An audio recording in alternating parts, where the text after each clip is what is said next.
It has been a little more than 5 years since the group Stop AAPI Hate was founded.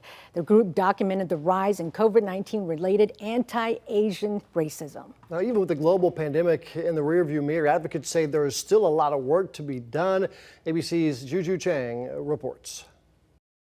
In March of 2020, when the COVID-19 pandemic was still in its early stages, our country saw a dramatic spike in anti-Asian racism. A steady stream of attacks against the Asian American community were reported, some posted to social media. He was physically attacked and verbally assaulted on the schoolyard.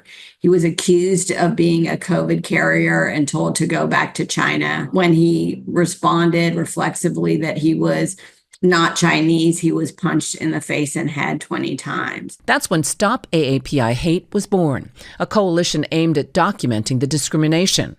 Within just a few months, the organization heard from hundreds of people sharing their experiences, ranging from verbal harassment, go back to whatever Asian country you belong in, to physical assault. Even discrimination in the workplace, housing, and in restaurants and grocery stores. And Stop AAPI Hate's efforts have made an impact, using the data collected to shape government policies, a national anti-hate law. And a dozen states now have legislation requiring public schools teach AAPI history. Creating a national movement where all of our kids learn about AAPI history as part of American history, which it most certainly is. Now, in 2025, years after the global pandemic came to an end, the organization is seeing another wave of anti-Asian abuse. But instead of stemming from COVID-19, many of these incidents are targeted by hate-fueled narratives, painting immigrants as criminals. Mass deportations have an impact. Racial profiling has a significant impact. How can you help? Stop AAPI Hate says if you've experienced an incident, report it.